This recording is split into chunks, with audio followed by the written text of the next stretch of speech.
Where did that come from?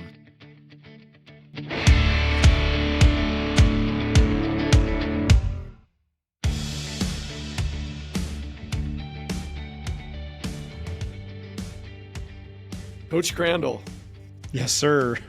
I have so many possibilities. You know, I like to live in the land of possibilities. Yep. There are so many possibilities as far as answers go from me for that question. There's so many jokes too. Well, you know me. Exactly. So you've got possibilities, jokes included. Where did that come from? Where did that come from? Within the context of the Stop Parenting and Start Coaching podcast, which you should subscribe to, by the way. Oh yeah, absolutely. Jump on that. It's easy. It's YouTube, and it's easy because that's the name of our channel. Mm-hmm.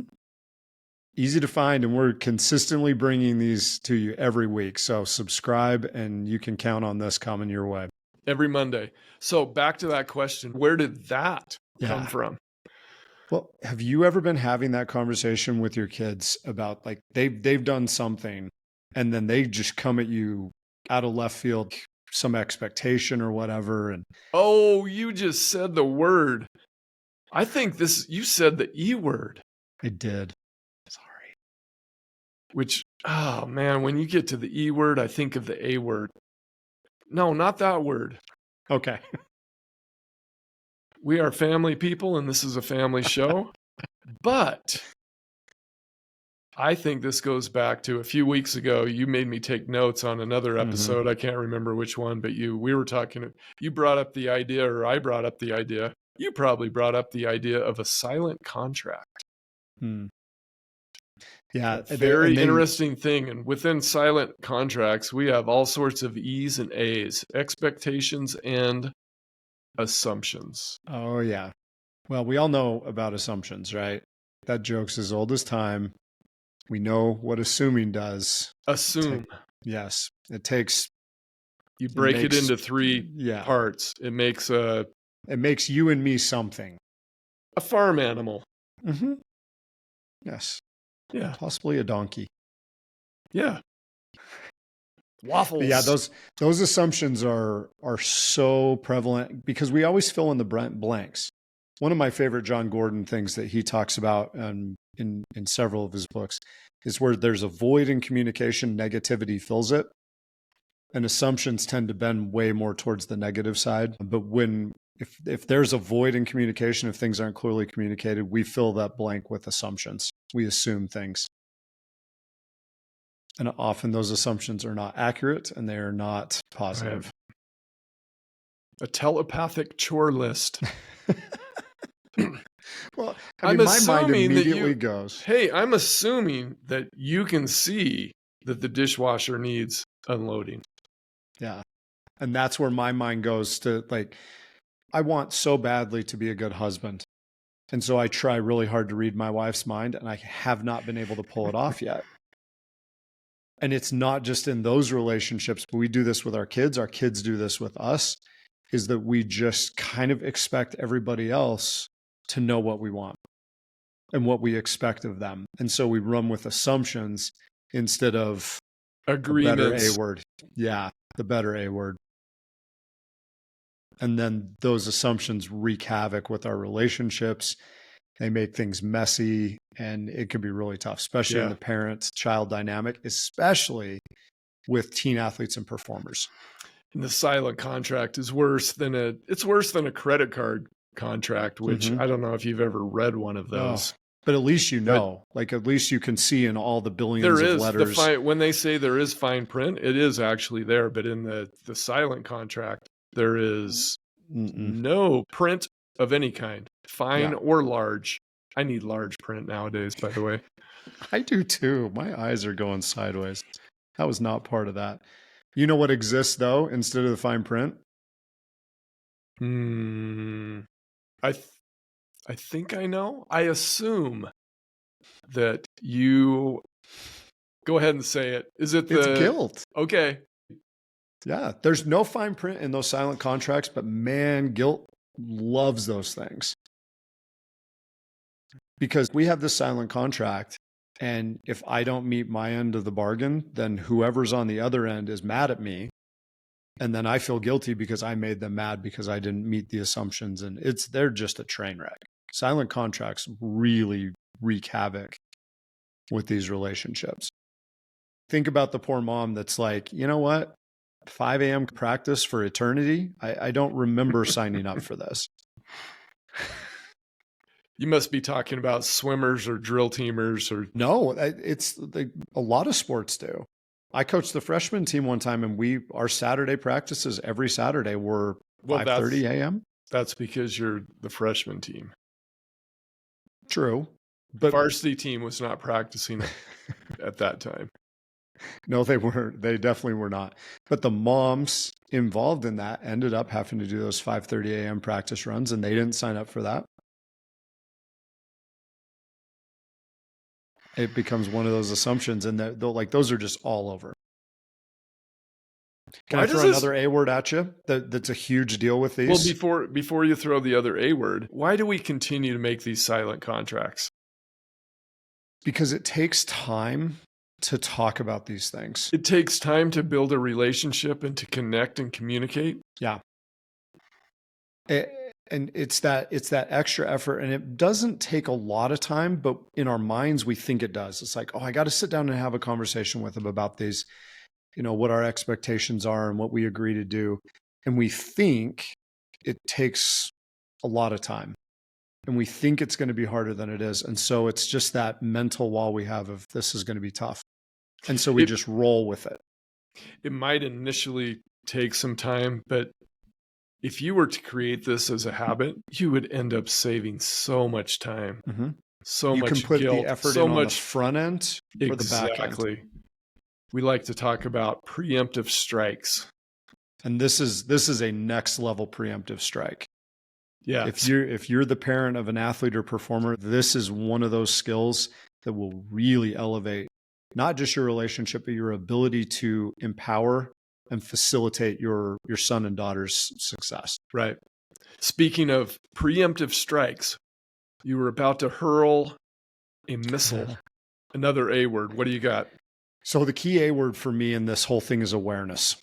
And this is where as a parent, we want to start by becoming aware of some of the silent contracts that we may be working with.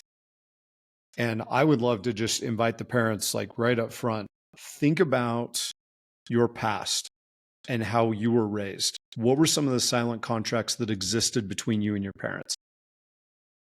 Because if you can become aware of some of the ones that you may have had with your parents, this isn't a way of digging up the past and having you go get mad at your parents for stuff, but you are probably carrying those same silent contracts forward into your parenting with your kids. I would agree. I was going to say, I think we probably all have some silent contracts that have been passed down from our parents, and we are passing them down, which may or may not be a bad thing. No. It's just when there's a lack of alignment and you get another A word. Oh my goodness. Yeah.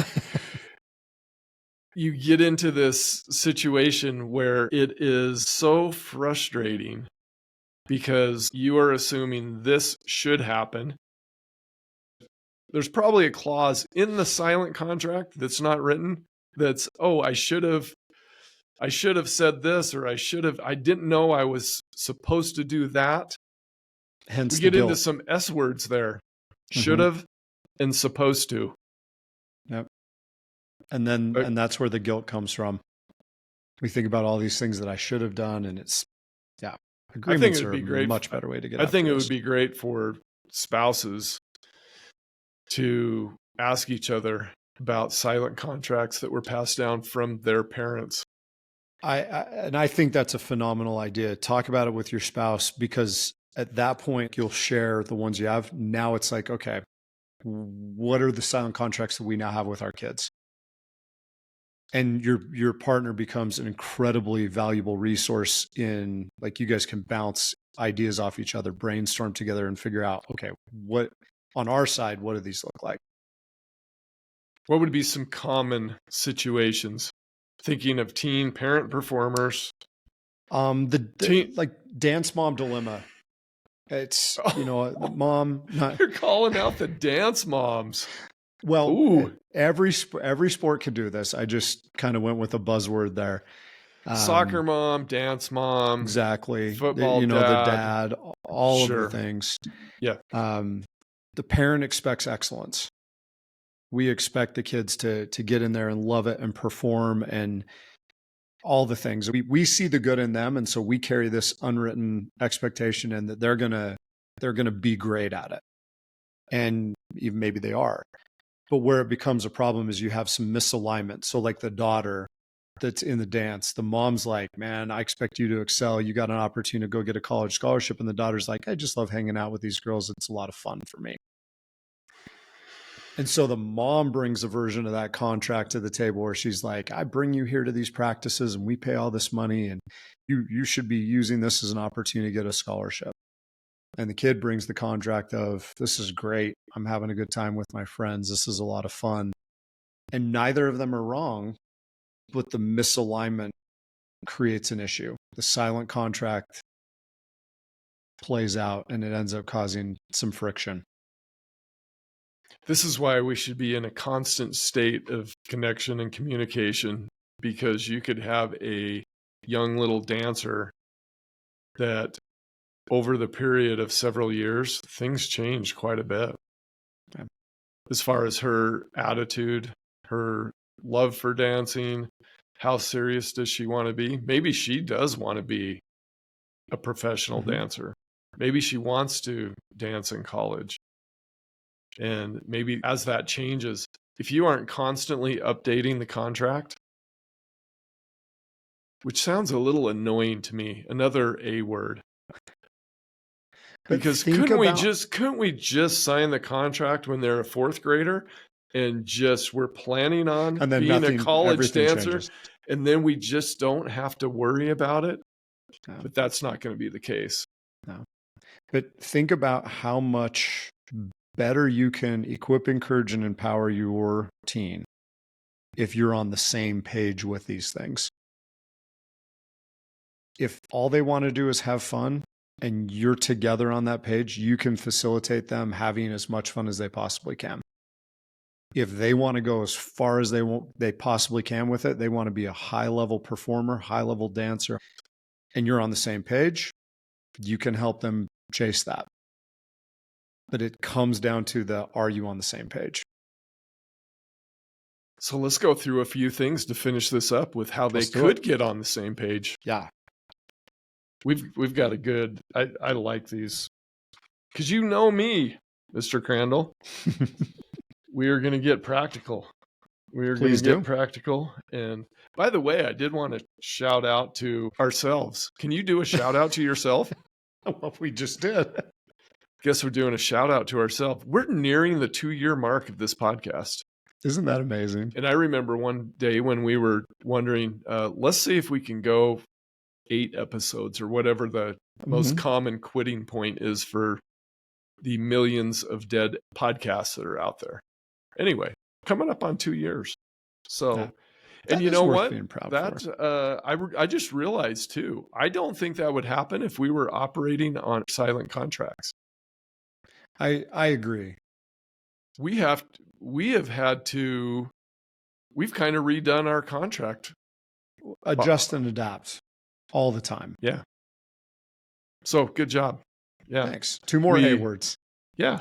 Adjust and adapt. We should call this episode the A word episode. Yeah. Okay. So I've got one to start us off, and this is for the journalers out there. See if you can come up with 3 expectations and or assumptions that you are putting out there that you've really never made clear to your team. Mm-hmm. Yeah, that's a very valuable suggestion. Again, just upping the awareness, starting to become more aware of some of these things. I got a coaching question to follow up with that. Go for it. I think is very valuable for our parents to take under consideration, but it's not necessarily a question for the parents. It's a question for them to ask their kids. What expectations do you think I have of you? asking your kids, what expectations do you think I have of you? And then listen, shush, and listen to what they have to say.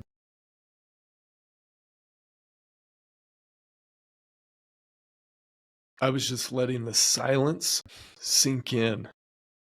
You were shushing and listening to what the kids have to say. Because they will tell you, kind of a funny play on words, but they will tell you about the silent contract that you may not be aware of. Very interesting. Can I run with something really quick? You always ask for permission as a co-host on this podcast. Yes, run. You like to run too.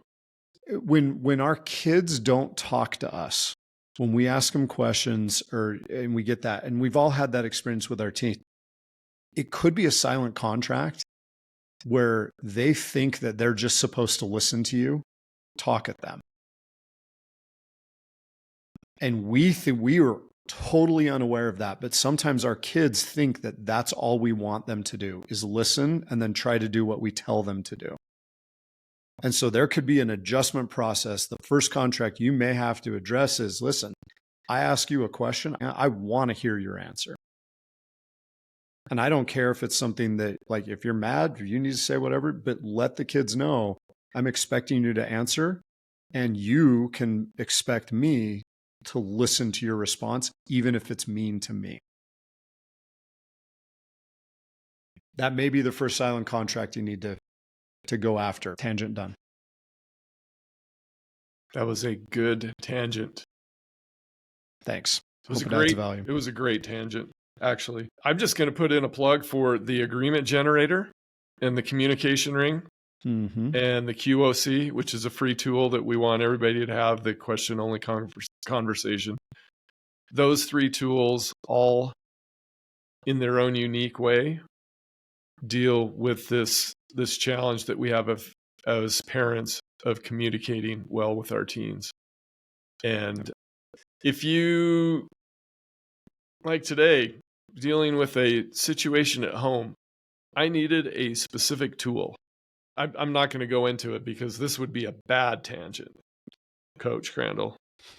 But I needed a specific tool, and once I got the specific tool, boom, bam, done, job well done. And so, anyway, check out our tools. What do you have for the parents? Where can they check out the tools? CreateTransformBecome.com. All one word.com. My last thing to throw out, we want to cancel bad contracts, right? We'd love to get out of those. Invisible contract cancellation. Sit down with your kids, say it out loud. I realize I assumed blank. This comes out of the awareness of some of the ones we might have. I realized I assumed blank and never asked you directly. Can we talk about it? So like with the communication one where our kids are sitting there being quiet, I would just jump into that and say, you know what? I realize that I've never communicated with you what I expect of you when I ask questions. Can we talk about that now? And then go from there. But cancel those silent contracts. Actually, go through the process of owning it as a parent, setting the example and being like, listen, I'm really sorry. I did not communicate with you very clearly. And I need to hear your input on this so we can make sure we're on the same page. I love it. Parents, let's toss those assumptions and those expectations in the trash and level up to a higher contract that's based on agreements. Parents, we believe in you. We know you can do this. Go get it. On behalf of Steve Galley, I'm Nate Crandall, and we thank you, our loyal listeners, for tuning in to this episode. If you love what you're learning from the Stop Parenting and Start Coaching podcast, we would appreciate it very much if you would leave us a 5-star review and some glowing comments. We also encourage you to share this episode with your friends and family who are parents of athletes and performers. And if you want to explore further and see what Steve and I are creating to help thousands of parents, athletes, and performers, please visit our company's website at createtransformbecome.com. That's createtransformbecome, all one word, .com. There you'll find a growing number of resources to help you elevate your performance. Thank you again for your support, and we encourage you to create a magical relationship with your athlete and performer.